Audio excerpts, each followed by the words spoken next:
Firmin, toi qui es le plus basque des grands cuisiniers français, il est tout naturel que le thon soit une de tes spécialités. Alors, quelle recette faisons-nous aujourd'hui? Alors, le tourne-dos de thon au poivre vert. Et pour combien de personnes? Pour 4 personnes. Là, il y a 20 grammes de poivre vert. On peut le mettre dans une petite passoire. On le passe à l'eau bouillante pendant le blanchir. Voilà, pour enlever l'amertume et le côté des fois un peu trop piquant du poivre. Des fois. Voilà, et on les goûte. 4 médaillons de thon de 150 grammes environ. C'est le thon rouge. Le thon rouge. Le thon blanc peut aller aussi pour cette recette.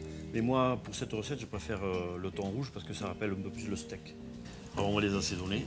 On les sale et on les poivre de chaque côté. De chaque côté, oui. Quelques gouttes d'huile d'olive, un petit peu. On fait chauffer l'huile. Voilà, l'huile.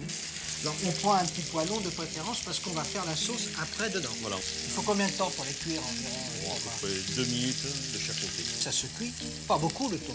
À mon avis, il faut qu'il soit carrément rosé, un petit peu cru à l'intérieur pour qu'il soit bon. Là, ils sont cuits. Hein. On les retire et on les met sur une assiette.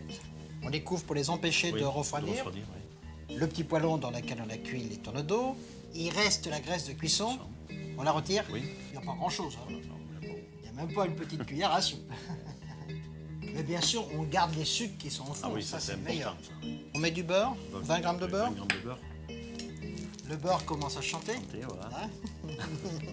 Et là, on a une échalote Voilà. hachée. Voilà. On met tout. On met tout, oui, oui. Tout est attaché.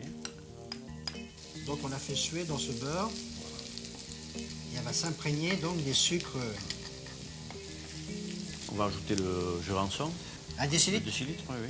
Et on va bien le faire réduire. Alors, On peut le mettre faire un avec autre vin blanc. Un vin blanc bien sec. Ça peut aller. Hein. Firmin, la sauce est réduite. Là, il reste à peu près 2 bonnes cuillerées. On verse 1 décilitre de crème liquide. Et là, on laisse réduire jusqu'à temps que ça devienne un petit peu sirupeux. Voilà. Une sauce un petit peu onctueuse. Voilà, voilà, oui. Quand ça commence à faire des petites bulles comme ça, c'est que la sauce est à point.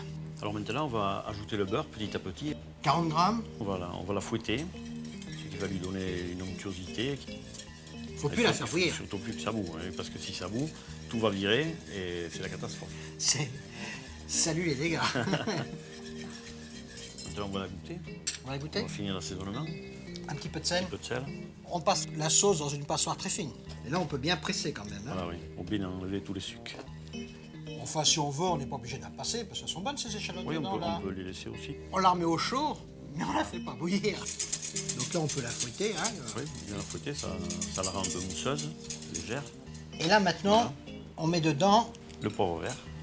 le poivre. Surtout important, c'est de le mettre à la fin. À la fin, voilà. Maintenant, on retire l'assiette sur les tourne-dos. Bien sûr, il y a du jus qui s'écoule. On va les égoutter sur un papier absorbant. Ce jus restant, on va le verser dans la Dans la sauce. sauce. Là, la cuisson devient unifiée à l'intérieur et le tourne-dos de thon devient rosé à l'intérieur. Il faut toujours les cuire et les laisser attendre 5-10 minutes. On les dresse. On va les napper avec notre sauce. Firmin, c'est le steak au poivre basque. Mais le steak de thon, et le thon c'est bon. Au revoir. Et bon appétit, bien sûr.